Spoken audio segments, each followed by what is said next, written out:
Bonjour à tous, bienvenue sur notre page Facebook. Aujourd'hui, on va vous parler de diagnostic immobilier avec Geoffroy de Adept Control. Geoffroy, mais c'est presque ça. Geoffroy, pardon. Voilà. Geoffroy.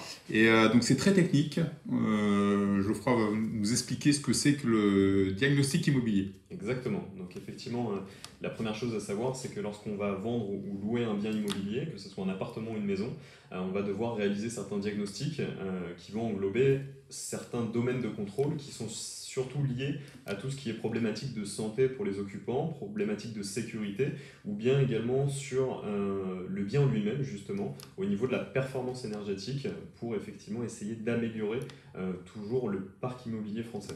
Alors c'est vrai que c'est d'actualité puisqu'on parle de plus en plus d'économiser de l'énergie.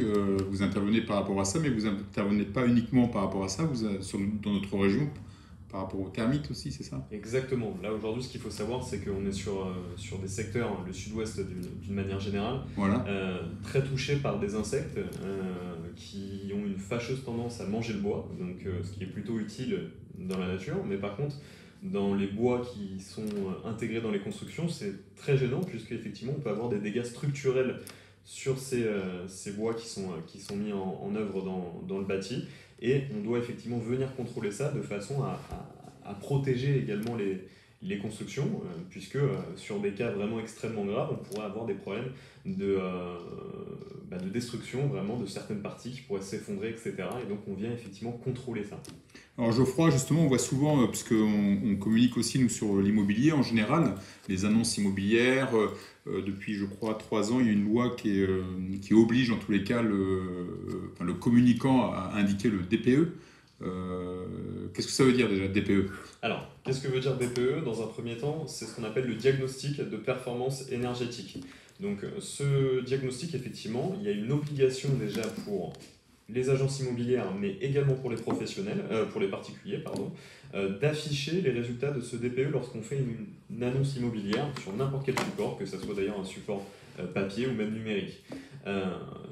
Le diagnostic correspond en fait à donner une idée, alors c'est vraiment ça, c'est une image de la consommation d'un bien immobilier sur les pôles chauffage et eau chaude. L'idée, effectivement, c'est surtout, alors pas de faire une étude thermique approfondie, on n'est pas du tout sur cette idée-là, c'est plutôt de dire est-ce qu'aujourd'hui on est sur un bien qui est plutôt économe en énergie, ou à l'inverse, est-ce qu'on est sur un bien qui est assez énergivore? Voilà, c'est vraiment de l'information aussi pour le consommateur. De A à G, c'est bien ça. La moyenne, c'est en général Alors, la moyenne, c'est pour un assez... bon logement. Alors, pour les logements récents, Oui. effectivement, on va être forcément sur le haut du tableau. Voilà, D'accord. on va se situer entre A et C, éventuellement D.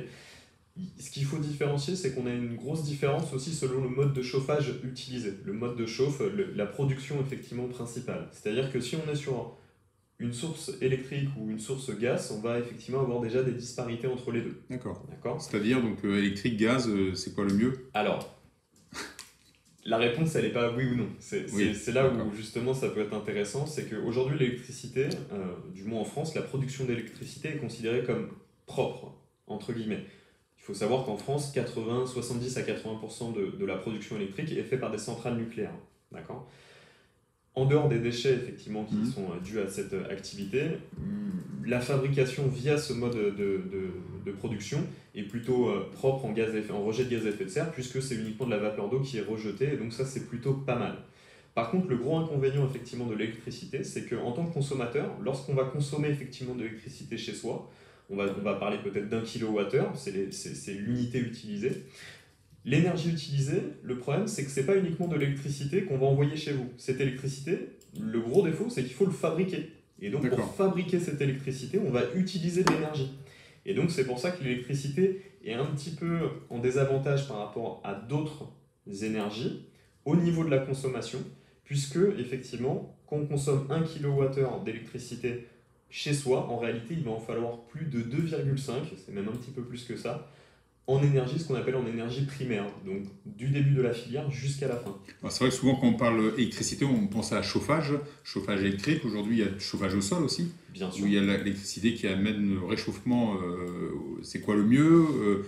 Alors, effectivement, sur le chauffage électrique, ce qui est pas mal, c'est qu'on a beaucoup de possibilités aussi. C'est-à-dire que c'est assez facile à mettre en œuvre. On a ce qu'on appelle conventionnellement les convecteurs immobiliers, ou plutôt les convecteurs immobiliers, les convecteurs électriques, pardon, aussi appelés grille-pain souvent, c'est un peu ça l'idée. Ça, effectivement, en termes de rendement, c'est pas terrible, et surtout en termes de confort de chauffe, c'est vraiment pas appréciable, parce que c'est un rayon assez limité d'action, c'est pas terrible.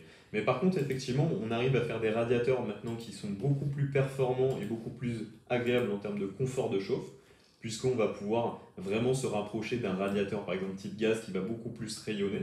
Et en dehors de ça, on a effectivement tout ce qui est système de chauffage au sol.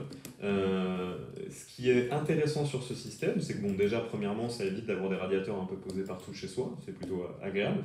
Et le deuxième avantage, c'est qu'on a une grosse inertie en termes de chauffage. C'est-à-dire, l'inertie, c'est quoi? C'est lorsque en fait, on va mettre en place ce système de plancher chauffant, on va, ce qu'on appelle, charger la dalle en énergie. Donc, c'est-à-dire qu'elle va accumuler du chauffage, enfin de la chaleur, et elle va la rediffuser naturellement. Et donc, c'est là où c'est assez intéressant, parce qu'on va pouvoir allumer effectivement ce plancher chauffant. Et au fur et à mesure, même si on coupe par la suite l'alimentation en électricité, il va continuer à renvoyer de la chaleur pendant un certain temps. Et donc, ça permet aussi de faire baisser, bien sûr, de faire des économies. Et justement, donc, par rapport au DPE, aujourd'hui, il y a les classements. Si j'achète une maison ou un appartement, hein, puisque c'est destiné à tous les logements, le contrôle DPE, c'est une obligation. C'est une obligation. Pour vendre, aujourd'hui, je dois faire mon DPE. Pour vendre, pour louer. Pour l'habitation, mais aussi pour d'autres types de bâtiments, type les centres commerciaux, les entreprises, les bâtiments autres tertiaires doivent aussi fournir ces DPE. Donc vous intervenez sur des entreprises comme des logements... Essentiellement sur de l'habitation. C'est quand même le gros du travail, effectivement, pour ma part en tout cas. Donc c'est obligatoire, effectivement, et on va essayer de transmettre le plus d'informations. C'est des modèles qui sont assez normés, qui sont assez effectivement difficiles à comprendre. Et là où par contre j'essaye d'apporter une valeur ajoutée aussi, c'est beaucoup sur le conseil. Voilà. On a un gros travail aussi bien enfin, voilà, d'un point de vue de la profession pour les diagnostiqueurs immobiliers. Et je suis attaché à ça, c'est de vraiment apporter du conseil et des explications par rapport à ce DPE. D'accord. Parce qu'effectivement c'est souvent incompris, mais effectivement ça a vraiment un but qui est assez intéressant. Et ce qu'il faut savoir, c'est que cette obligation, ce n'est pas uniquement une obligation française. C'est quelque chose qui est d'un point de vue européen. Voilà, c'est vraiment une loi européenne qui a été retranscrite effectivement en droit français. Et si vous allez en Espagne, par exemple, vous allez retrouver exactement ce même principe dans les annonces immobilières. C'est tout aussi obligatoire. Alors ma question, en fait, sur imaginez si j'ai deux maisons à vendre dans le même quartier, la même rue, qui se ressemblent beaucoup. Il y en a une qui a un DPE à B, par exemple, et l'autre à F. Est-ce qu'on peut estimer une valeur complètement différente par rapport à ça, ou comment l'agent immobilier, lui, doit évaluer son prix? Alors, effectivement, lorsqu'on a les DPE, c'est vraiment... bien ma question quand même, non? Oui, très bien, très bien, très intéressant justement. Et oui, non. Parce que si je vois deux biens identiques, est-ce que je dois me fier au DPE? Est-ce que l'acheteur doit regarder absolument le DPE? Parce que là, j'imagine qu'il doit y avoir une différence de prix, ou en tous les cas un coût d'investissement pour revenir à un DPE plus favorable. C'est ça. Ce qu'il faut bien imaginer, c'est que effectivement ça donne une idée aussi des consommations. Selon après vos habitudes d'occupation, cette estimation de cette consommation de chauffage, d'eau chaude, est bien sûr amenée à évoluer. Parce que nous, on prend des modèles qui sont basés exactement sur les mêmes façons de comparer ces deux biens. C'est-à-dire que nous, en fait, on ne prend pas aujourd'hui pour effectuer un DPE, on ne va pas récupérer les factures de consommation des occupants actuels, parce qu'on s'est aperçu, non, ça fait bien longtemps qu'on s'est aperçu de ça, mais si on a une famille qui va chauffer toute l'année à 19 degrés et à l'inverse une famille qui va chauffer toute l'année à 21 degrés, cette différence, effectivement, en point de vue de consommation, elle est assez énorme. On parle en moyenne 1 degré de différence, si je ne dis pas de bêtises, mais effectivement, c'est entre 8% et 13% de hausse de consommation par degré supplémentaire. Donc le but, c'est pas de dire est-ce que l'habitant actuel est un bon consommateur ou pas. Ça, franchement... Donc là, vous avez, j'imagine, un pareil qui vous permet de mesurer tout ça. C'est sur 2 points, vous m'avez dit, hein, c'est ça? C'est sur 2 points. En fait, nous, ce qu'on va prendre en compte, c'est un modèle, effectivement, de cette maison où on va répertorier toutes les surfaces déperditives du bien. Donc les surfaces déperditives, c'est quoi? C'est des murs qui vont donner sur l'extérieur, des planchers qui vont donner sur une paroi froide, donc un terre-plein, un vide sanitaire, un sous-sol. Les plafonds, est-ce qu'ils vont donner effectivement sur l'extérieur ou pas? Donc dans le cas d'une maison, la réponse est oui. Sur un appartement, pas toujours. On peut avoir un appartement au-dessus. Et on va, avec cette superficie, ensuite, et la surface habitable, calculer une consommation moyenne pour ce type de bien. Et grâce à ça, on va pouvoir donner une lettre.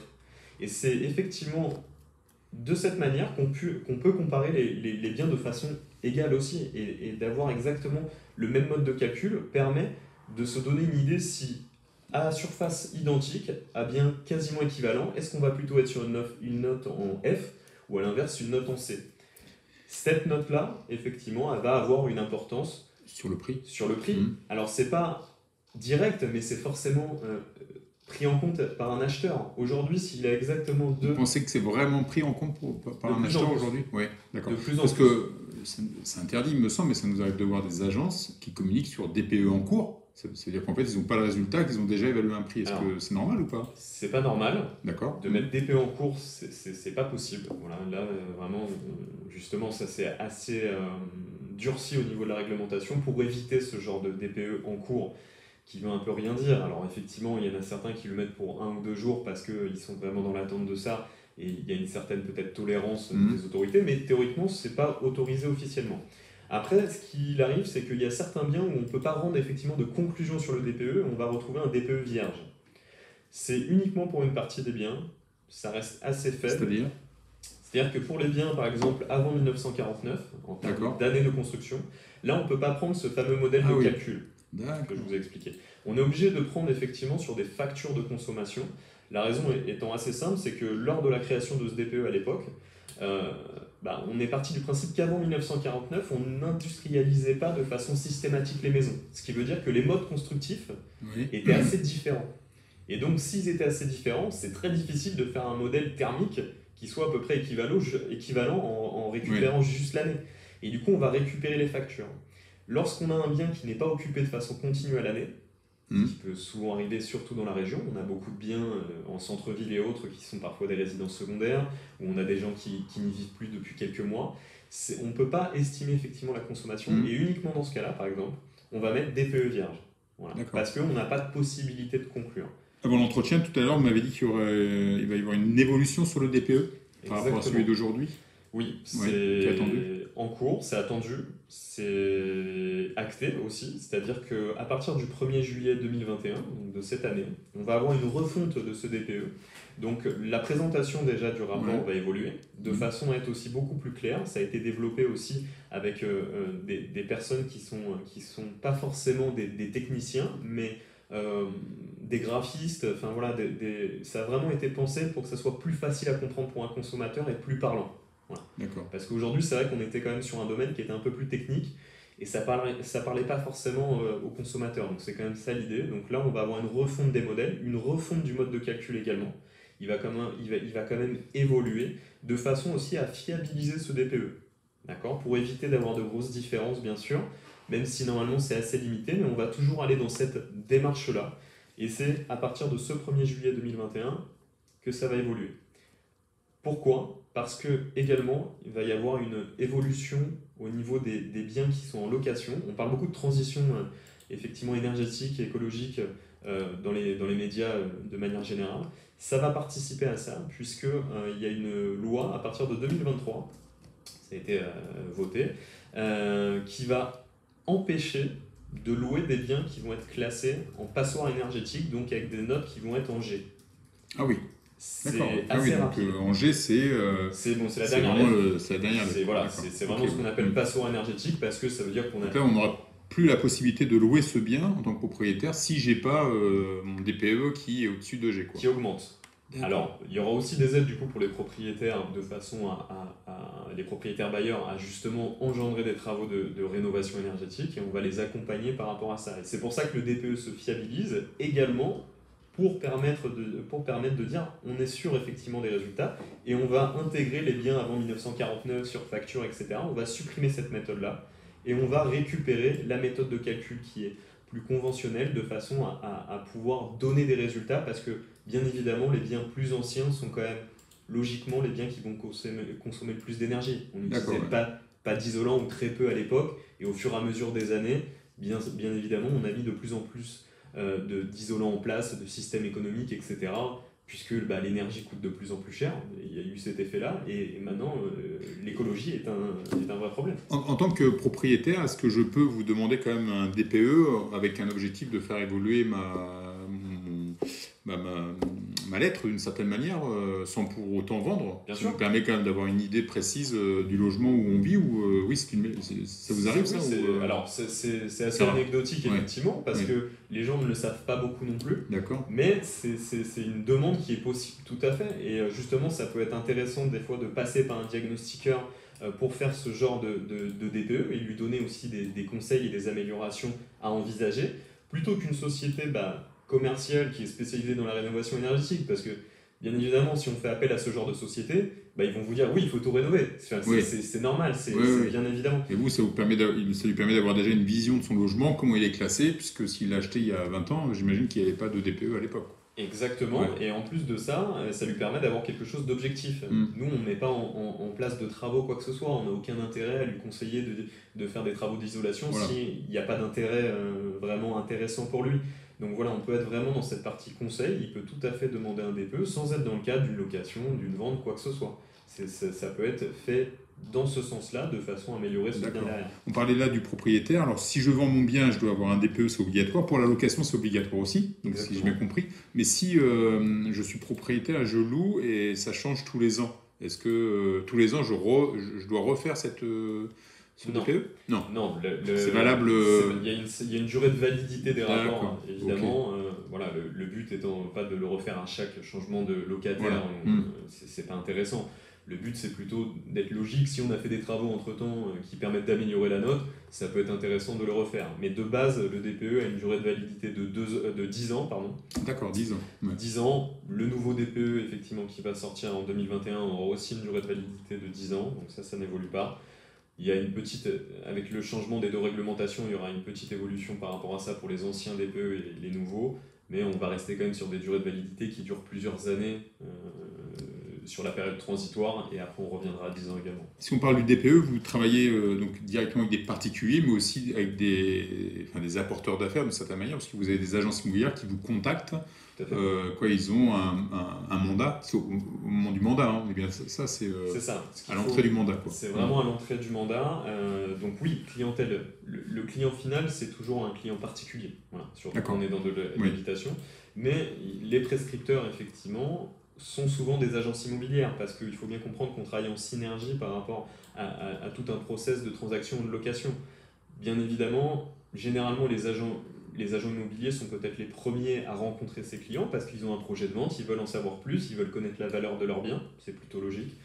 Et à la suite de ça, lorsqu'ils vont se lancer réellement dans ce projet de vente, on va leur dire voilà, il y a certaines obligations effectivement à tenir lors d'une transaction, les diagnostics en font partie, et donc c'est souvent à ce moment-là où on essaye de travailler en concordance avec ces prescripteurs qui sont bien sûr en amont sur les projets, et qui sont liés, on est tous liés, bien évidemment, c'est une chaîne, et on doit travailler en bonne entente de façon à bien sûr apporter le meilleur service et au bon moment. C'est surtout ça qui est intéressant. Vous intervenez rapidement. À partir du moment où le professionnel vous contacte, est-ce qu'il faut qu'il attende une semaine, ou dans les 24 heures, par exemple, vous pouvez intervenir? Alors non, on essaye mon mot d'ordre en tout cas, c'est d'intervenir assez rapidement. Oui. On sait que dans l'immobilier ça peut aller très vite, et que généralement le temps c'est vraiment quelque chose de primordial, surtout pour une commercialisation, puisque les premiers jours sont toujours les plus importants au moment d'une nouvelle annonce. Donc moi l'idée c'est d'intervenir chez les particuliers, effectivement, sur leur habitation, dans un délai de 24 à 48 heures. Oui, donc c'est très rapide. Vous intervenez sur le Pays Basque et les Landes, il me semble. Voilà, Pays Basque, sud des Landes. Je ne vais pas remonter effectivement non plus jusqu'en haut pour le moment. J'ai pas cette possibilité, mais c'est quand même, ça serait dans un futur proche. L'idée, c'est essentiellement autour de cette zone du BAB, et en allant sud des Landes, et en retournant un petit peu dans le Pays Basque intérieur. D'accord. Et alors, au-delà du DPE, on vient de parler du DPE, vous faites de l'amiante, du plomb, gaz, électricité, loi Carrez, état des risques, thermites, Vous pouvez nous en dire plus sur toute votre activité qui est quand même très Ouais, technique, bien parce sûr. qu'il y a une formation, j'imagine. Vous faisiez quoi avant de Alors, créer votre société? ouais, effectivement. Alors, c'est un métier qui est assez jeune, hein. Il faut savoir que ça a allé une vingtaine d'années approximativement. Oui. On n'a pas eu toujours toute cette liste de diagnostics à effectuer. Ça s'est bien sûr étoffé au fur et à mesure des années. Moi, de base, j'ai une formation dans tout ce qui est technique industrielle et technique du bâtiment. Donc voilà, j'ai un bac+3 dans ce domaine-là. D'accord. J'ai eu différentes expériences, soit à travailler directement ce qu'on appelle en bureau d'études, donc qui est vraiment le côté technique. J'ai travaillé aussi pour des projets dans le bâtiment, donc qui sont liés effectivement, c'est-à-dire qu'on va avoir de l'industrialisation un peu plus typée mécanique, si vous voulez, mais toujours à destination du bâtiment. Et à la suite de ça, effectivement, je me suis spécialisé dans le diagnostic immobilier. Il y a différentes formations, bien évidemment, à passer. On a des certifications qui nous permettent d'être autorisés à travailler. Ces certifications, d'ailleurs, on est très contrôlé par rapport à ça. C'est normal parce qu'on a une évolution régulière de nos normes aussi. Lorsqu'on passe une certification, on doit la renouveler tous les 5 ans, déjà de base, pour se remettre à jour, pour être certain que on est toujours apte à effectuer ce travail-là. Et en plus de ça, durant ces 5 années, on a des surveillances régulières de nos centres de formation, de façon à vérifier que le travail est fait aussi correctement. Donc voilà, le diagnostic immobilier, c'est vraiment quelque chose qui est extrêmement contrôlé, malgré que ce n'est pas forcément connu du grand public, mais on est vraiment sur quelque chose qui est très normé et assez intéressant à ce niveau-là. Alors justement, par rapport là on a parlé du DPE, de votre expérience, la loi Carrez, alors, parce qu'on entend parler de surface, loi Carrez ou pas loi Carrez, quel est le rapport que c'est vous qui calculez vraiment la surface Voilà. de la loi Carrez? Alors, pareil, si. Il y a plusieurs différences. Effectivement, la loi Carrez, c'est une des missions que j'effectue le plus régulièrement. Ah oui, d'accord. Bien, la loi Carrez est obligatoire en fait. C'est une surface privative qui est donnée lorsqu'on est sur une copropriété. D'accord? La loi Carrez est vraiment liée à ce statut de copropriété. Donc, ce qui veut dire généralement, lorsqu'on a un appartement, on est inclus dans une copropriété. C'est quasiment toujours le cas. Alors, excusez-moi pour bien comprendre, maison individuelle, il n'y a pas de loi Carrez, ça n'existe pas. Alors, c'est pas aussi simple. Ah oui. Voilà. Non, généralement sur une maison individuelle, effectivement, on n'a pas de loi Carrez. D'accord. Sauf dans des cas particuliers, mais là ça devient un peu plus technique bien sûr. C'est dans le cas des copropriétés de sol. Donc pour faire simple, une copropriété de sol, c'est lorsqu'on a un seul terrain où on a construit plusieurs maisons dessus. Et donc même si c'est des maisons qui sont physiquement individuelles, parfois on a une copropriété qui a été créée parce qu'on a une seule parcelle cadastrale en fait. Voilà, et là dans ce cas-là, on doit également faire le mesurage loi Carrez. C'est vraiment lié copropriété. Voilà. Et donc la loi Carrez, donc ça correspond à quoi pour la copropriété? Concrètement, ça se rapproche très fortement de ce qu'on appelle la surface habitable. Voilà. Oui. Il y a quelques exclusions. Donc les surfaces habitables, c'est quoi? Les surfaces où on peut vivre. Il y a certaines effectivement informations importantes. Il faut que ça soit une surface chauffée, bien évidemment. Il faut qu'on ait un certain nombre d'ouvertures. Il faut qu'on ait une certaine hauteur sous plafond. Voilà, typiquement, lorsqu'on retrouve des appartements ou des maisons avec des sous-pentes, ce qu'on appelle, en dessous d'1,80 m, on va pas mesurer, on va exclure ces surfaces-là de la loi Carrez. Au niveau privatif, on va les exclure, même si la surface est notée par contre au sol à côté, donc on va faire cette différenciation entre les deux, parce que même si on ne la comptabilise pas en Carrez, la surface existe, mais c'est juste que c'est une méthode de comptabilité, si vous voulez. Donc je peux avoir un appartement 70 mètres carrés loi Carrez et surface habitable 120 mètres carrés. C'est extrême. Hein. Alors, non. Ah oui, d'accord. Parce que justement, le calcul de la surface habitable est quand même calqué aussi sur celui de la loi Carrez. Donc, quand on parle de surface habitable, la surface habitable est possible pour tous les biens. La surface habitable, privative loi Carrez est uniquement liée à la copropriété, mais les modes de calcul sont extrêmement proches. D'accord. Lorsqu'on veut déterminer, par exemple, des surfaces annexes ou additionnelles, on parle généralement de surface au sol. Voilà. D'accord, donc pour vraiment être très précis sur les annonces en général, parce que souvent on voit loi Carrez et on voit surface habitable différente. Oui, voilà. Alors, ça, c'est pas généralement, c'est écrit de la manière suivante. Effectivement, pour un appartement, je dis n'importe quoi, type T3, surface Carrez 60,93 mètres carrés, avec une surface au sol de 70 mètres carrés. Voilà, d'accord. Surface au sol, loi Carrez. Très bien. Ce qui me permet, avec la surface au sol, de savoir, de connaître où je peux me déplacer chez moi avec surface chauffée. C'est combien la hauteur? Alors, c'est 1,80 m. 1,80 m, voilà. Pour les surfaces habitables, surface loi Carrez. Surface au sol, ça englobe toutes les surfaces, même celles qui sont à 50 cm du sol. C'est la surface un peu plancher également, ce qu'on D'accord, appelle. Voilà. très bien. Ouais. Et donc, en fin de compte, c'est vos principales interventions, plus que le DPE, c'est là-dessus. Ça fait partie des plus courantes en fait. Voilà. Voilà. Celle-ci, c'est obligatoire pour n'importe quelle année de construction. C'est dès qu'on a une copropriété, donc c'est assez courant. Le DPE, c'est pour tous les biens, donc ça fait partie de celui que je réalise le plus tout de même. Ceux qu'on va réaliser un petit peu moins, au fur et à mesure, c'est plus par rapport à l'ancienneté des bâtiments. C'est-à-dire qu'on contrôle les installations intérieures de gaz, d'électricité. On va contrôler l'amiante effectivement dans certains bâtiments, le plomb dans les peintures. Donc ça, amiante, c'est 15 ans, je crois, non? Non. L'amiante, 49, c'est avant 49. avant Non, 1997. 97. Ah, on a beaucoup de D'accord. dates. Parce qu'avant 49, c'est le plomb et C'est l'électricité. le plomb dans les peintures. Voilà. D'accord. Ouais. L'électricité et le gaz, c'est pour des installations qui ont plus de 15 ans.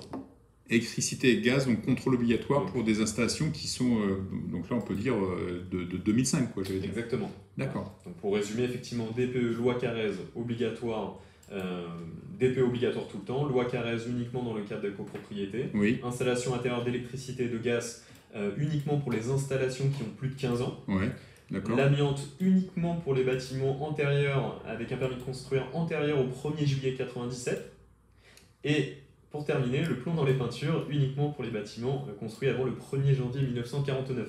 Donc si j'ai un appartement du mois de décembre 48, c'est une obligation d'avoir tous ces diagnostics. Tous, sauf Et vous intervenez sur tous les diagnostics. Bien sûr, voilà, tous les diagnostics qui sont vraiment nécessaires dans le cadre de cette vente ou de cette location. Et les termites, effectivement, on n'en a pas parlé, mais c'est pour absolument tous les types de biens, peu importe l'année de construction du bâtiment. Même s'il il est sorti de terre aujourd'hui même, on doit contrôler effectivement les termites.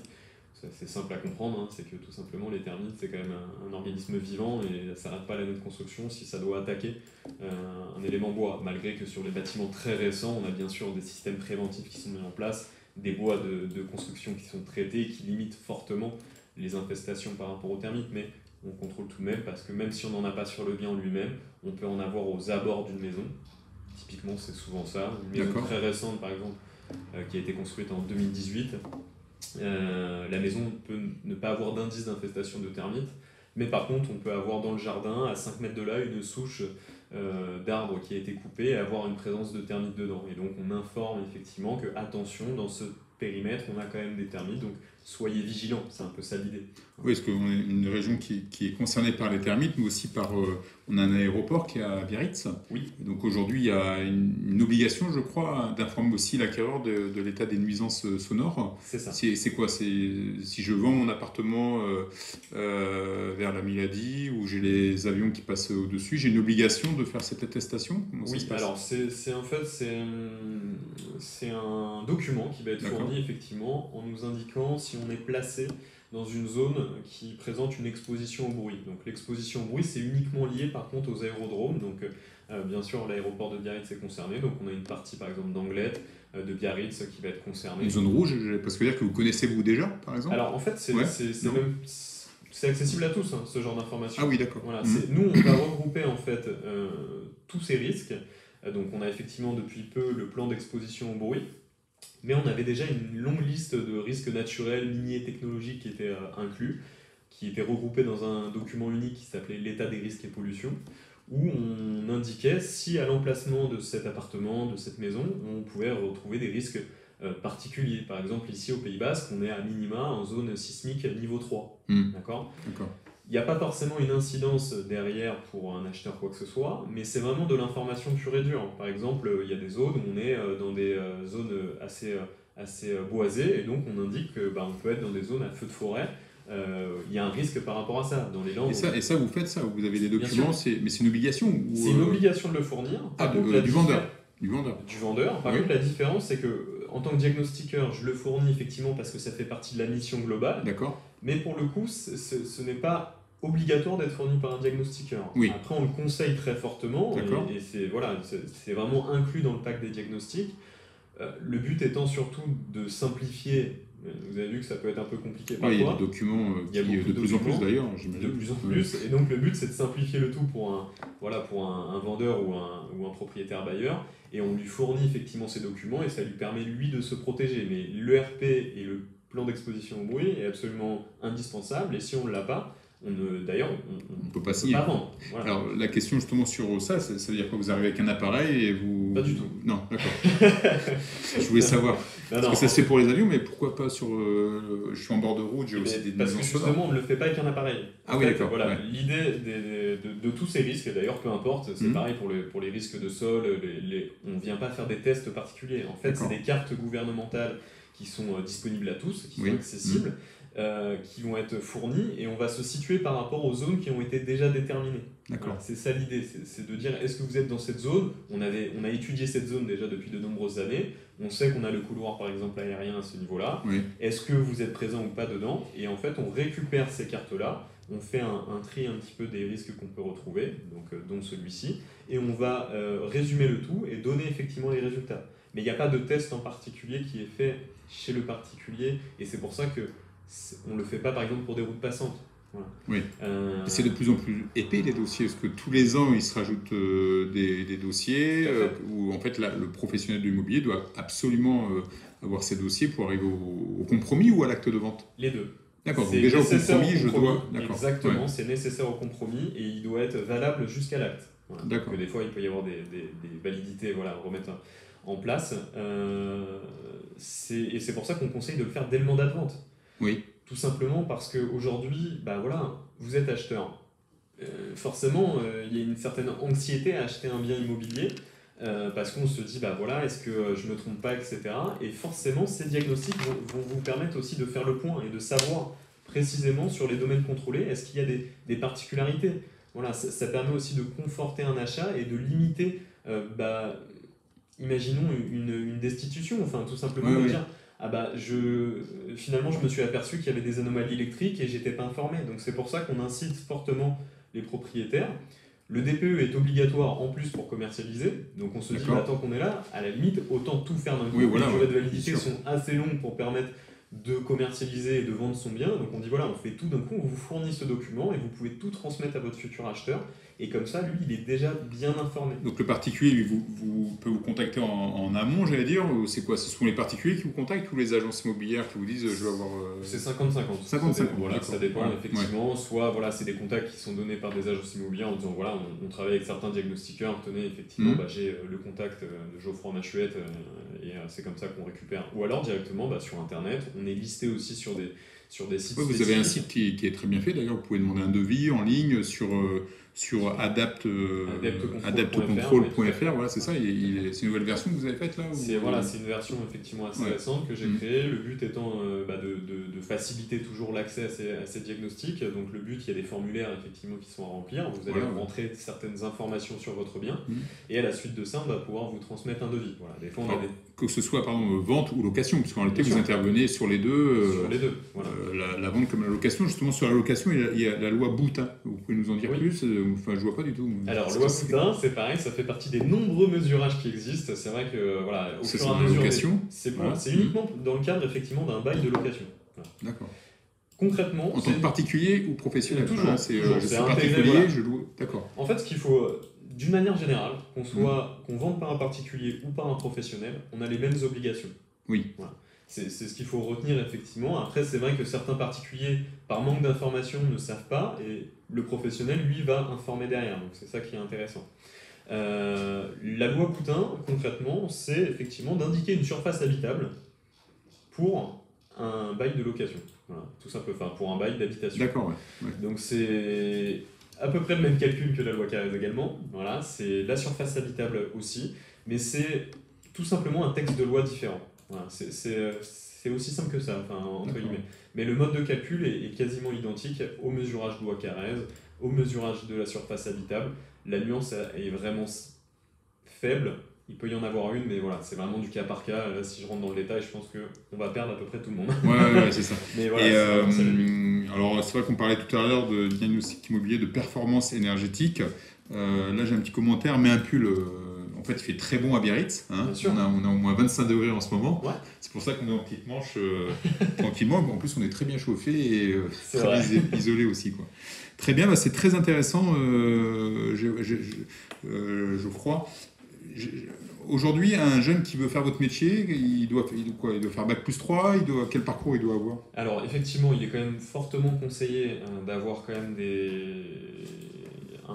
des études qui sont liées au bâtiment, parce que voilà, déjà premièrement le métier est de plus en plus spécifique et on va aller de plus en plus dans le détail, et donc forcément quelqu'un qui a déjà ce genre de bagage, c'est quand même beaucoup plus intéressant et ça va être beaucoup plus facile pour lui.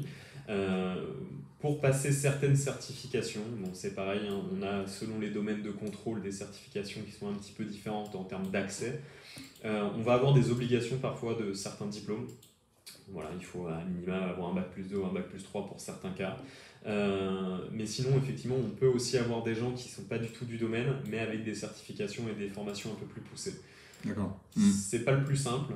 C'est un jeune métier, ce que vous disiez. Est-ce qu'aujourd'hui, il y a des écoles, je peux faire un bac+2 diagnostic Alors, il n'y a immobilier, pas ou pas un cursus. D'accord. Ça pourrait, non? Ça pourrait dans Ouais. l'avenir, mais je pense Ouais. que pour l'instant, c'est pas fait parce que c'est très spécifique et que malgré tout, on n'est pas un nombre d'acteurs non plus assez important pour réellement créer une filière spécifique directement en termes d'école, type universitaire, etc. C'est assez compliqué. D'accord. Il n'y aurait peut-être pas assez de travail derrière, de débouchés, et puis c'est assez récent. Malgré qu'il y a du travail, hein, c'est pas ce que je veux dire, mais c'est que pour l'instant, on privilégie d'avoir plutôt des personnes qui ont fait des BTS ou des licences dans le génie civil, dans l'économie du bâtiment, qui sont assez liées par exemple, mais par la suite, ils vont pouvoir se spécialiser, se former avec des centres de formation spécifiques à ce métier-là. Voilà, donc il y a des centres de formation. Si j'ai 22 ou 40 ans, je peux très bien intégrer un centre de formation qui existe où? Qui existe un peu partout en France, honnêtement. Ah oui. Voilà, il y a des centres à Bordeaux, à Paris, à Marseille, souvent dans les grosses villes, bien évidemment, où on va pouvoir. C'est des formations qui vont durer de 2 à 6 mois en fonction des certifications à passer. Voilà. Donc, ils peuvent très bien avoir des aides, j'imagine, par Pôle emploi Il peut y avoir des aides, effectivement. Je ne connais pas particulièrement le principe, mais oui, je sais que c'est possible, surtout qu'en ce moment, il y a pas mal on en parle pas mal justement des reconversions professionnelles. Et effectivement, il y a des prises en charge qui peuvent être faites aussi bien lorsqu'on est en Pôle emploi ou même lorsqu'on intègre une entreprise de diagnostic immobilier. L'employeur peut participer à cette formation parce que, bien évidemment, là, la grosse difficulté du recrutement, c'est de trouver des gens qui sont tout de suite aptes à faire ce métier. Et majoritairement, on a très très peu de personnes qui sont de suite formées. Donc, ça passe parfois aussi par recruter une personne qui est, par exemple, qui a un BTS, une licence dans ce domaine-là, et ensuite l'accompagner avec l'entreprise pour le former. Et vous recrutez aujourd'hui, vous avez besoin de recrutement, d'alternance Alors, c'est envisagé. Ouais. L'alternance, c'est un peu compliqué à mettre en place parce que voilà, ce domaine certifiant, etc., et on ne peut pas travailler sans certification. D'accord. C'est-à-dire que si on a un alternant, il faut forcément qu'il soit avec nous, il ne peut pas être autonome. D'accord. Donc c'est un peu la difficulté, ou alors c'est pour des métiers un peu transverses. C'est-à-dire que ce ne sera pas lui qui vient faire directement le diagnostic, mais qui pourrait effectivement être là en support technique ou autre. Ça peut être intéressant pour ça. Donc là, ça serait plutôt du recrutement sur du technicien, voilà, vraiment des techniciens, donc des gens qui veulent se spécialiser dans le diagnostic. Vous êtes ouvert à une candidature de technicien, quoi. D'accord. Exactement. Okay. C'est envisagé. Donc, on peut vous joindre sur le site adeptecontrol.fr si quelqu'un cherche un job au Pays Basque ou dans les Landes. Plutôt sur le Pays Basque. Plutôt sur le Pays Basque. Effectivement, c'est vraiment le domaine, et voilà, soit directement sur le site internet, il y a les numéros de téléphone, bien évidemment, ne pas hésiter à appeler non plus. Je trouve que le contact, moi aujourd'hui je suis un indépendant, le contact humain est extrêmement important, et je travaille aussi de cette manière-là. Voilà, je suis beaucoup dans le conseil, aussi bien pour les particuliers, mais des explications aussi pour les agents immobiliers. Parce que c'est hyper technique, on le voit là. J'ai rien compris, moi, en fait. J'espère que c'est pas le cas pour tout le monde. J'ai bien compris, au contraire, on apprend beaucoup. Et puis ça évolue sans arrêt, j'imagine. Vous avez, ce que vous disiez tout à l'heure, de formation pour faire ce job, mais en réalité, vous recevez des formations assez régulières sur l'évolution des lois. On a obligation de veille, effectivement, réglementaire par rapport à ça. On doit se tenir informé, se reformer régulièrement. C'est un métier qui est vraiment en pleine mutation aussi, parce que on nous demande d'être de plus en plus technique aussi, donc c'est plutôt normal, ça va dans le bon sens, ça protège toujours le consommateur, j'ai envie de dire, c'est vraiment ça l'idée. Et effectivement, on se forme de plus en plus, et c'est pour ça que d'être vraiment en relation aussi avec les professionnels, ça leur permet de les informer. Eux, ils sont aussi de plus en plus professionnels sur ce domaine-là. Parce que c'est important quand même que le pro de l'immobilier puisse techniquement répondre à son client déjà. C'est ça, voilà. Qu'ils ne connaissent pas la particularité technique, effectivement, c'est pas ça. Lui, c'est l'immobilier, le juridique, c'est vraiment son cœur de métier. Sur le côté technique, il va être un peu plus peut-être limité, mais c'est pas du tout péjoratif, c'est normal, hein, c'est deux métiers différents. Donc nous, on est là pour lui donner les armes pour répondre aux bonnes questions, et après, surtout, on est là en support. Voilà, moi, je suis indépendant. L'idée, c'est toujours de dire soit aux particuliers chez qui je suis intervenu ou aux agents immobiliers qui s'occupent de la transaction, par exemple, si vous avez vraiment une question spécifique, je suis là pour vous répondre. Voilà, c'est aussi bête que ça. Plutôt que de ne pas savoir, le mieux étant effectivement de rester toujours sur cette relation. Voilà. Et Adept Control, donc ça existe, c'est national, c'est local? Pas du tout, c'est local. C'est votre marque en fait. Voilà, vous avez moi j'ai créé, créé effectivement cette société. C'est assez récent, non? Vous avez combien d'années? Ça fait 2 ans. Ça fait 2 ans que vous avez créé Adept Control ici. D'accord. C'est une société du Pays Basque. Exactement, implantée à Bayonne. D'accord. Et voilà, c'est pour ça que c'est tout nouveau, mais ça fonctionne bien.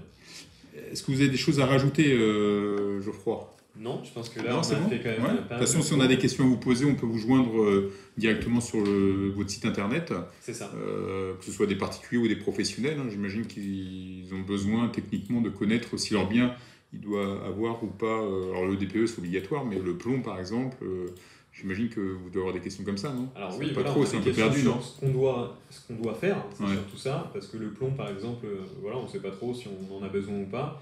Donc c'est là où on vient accompagner, expliquer quels sont les diagnostics obligatoires. Le but n'étant pas de contrôler le plomb sur une construction qui a 2 ans, alors que le plomb est interdit depuis le 1er janvier 49. Ça n'a aucun sens. On n'a pas besoin de le faire, tout simplement parce que c'est interdit. Donc on vient expliquer, accompagner, et justement je suis là aussi pour répondre aux questions soit des particuliers, soit des agents immobiliers, et même ça va un peu plus loin, parfois il m'arrive d'intervenir dans certaines agences pour leur parler d'un domaine particulier.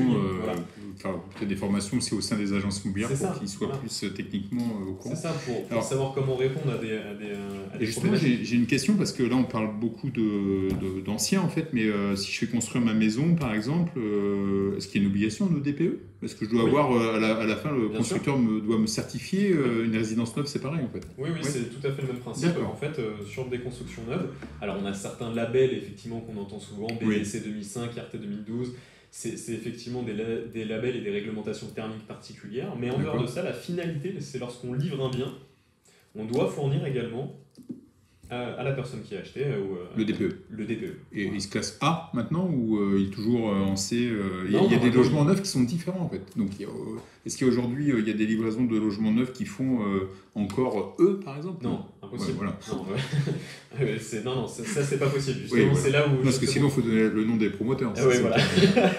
Non, justement, les réglementations thermiques sont là aussi pour imposer aux constructeurs d'obtenir une certaine performance énergétique. Un minimum de notes. C'est quoi le minimum dans le neuf? Minimum, pour moi, normalement, sur les RT 2012, on doit être classé en A. Voilà. C'est ça. Donc, si j'ai un DPE en C, par exemple, dans le neuf, il y a quelque chose qui n'est pas normal. Est-ce qu'ils ont le droit de vendre avec un DPE C? Oui, bien sûr. D'accord. Le DPE reste de l'information. C'est de l'information. Il y aura effectivement, comme je l'ai expliqué, certaines obligations pour les passoires énergétiques. Mais après, si on est classé entre E et F, c'est vraiment de l'info. Voilà, ça permet quand même de voir sur du neuf, par exemple, une maison, un constructeur de maison individuelle, où j'en suis quand même, en tant que propriétaire. C'est vachement intéressant. Je savais pas ça. J'ai appris beaucoup de choses aujourd'hui. Franchement. Non, voilà, les constructeurs après de maisons, eux, vont beaucoup plus loin. C'est-à-dire que nous, un DPE, comme je l'ai dit, ça reste une image assez simple de la construction, savoir si on consomme beaucoup ou pas. Une réglementation thermique, et lorsqu'on fait construire une maison, on n'est pas du tout sur ce genre de DPE. On a un DPE en finalité, mais à la fin, il y a déjà eu une étude thermique, il y a déjà eu une étude thermique qui a été mise en place pour vraiment calculer les déperditions de la maison avant qu'elle soit construite. Le but, c'est pas de s'apercevoir une fois que la maison est construite, ah mince, elle consomme beaucoup. On va en parler prochainement avec Martine Gibas des constructions IGC, justement, parce qu'ils sont très, je pense qu'ils sont même très novateurs sur ce domaine, et ça va être intéressant d'en discuter. Bien sûr, ce qui est économie d'énergie, etc. Ils ont beaucoup d'évolutions par rapport à ça, ils ont des obligations effectivement de proposer certains systèmes de mise en place, c'est-à-dire que maintenant, sur une maison normalement qui vient d'être construite, on ne peut pas simplement partir sur un chauffage électrique simple. Ils ont des obligations d'intégrer parfois des énergies renouvelables et autres, de façon à justement limiter les émissions et essayer de consommer de moins en moins. Très bien, Geoffroy. C'est ça. J'ai dit quoi au début? Je sais plus. Mais... Merci beaucoup et à très bientôt. Et puis nous on se dit à la semaine prochaine. Alors mercredi, cette semaine on l'a fait exceptionnellement mardi, mais mercredi prochain à 10h on refait le live. Voilà. Donc à bientôt. Au revoir.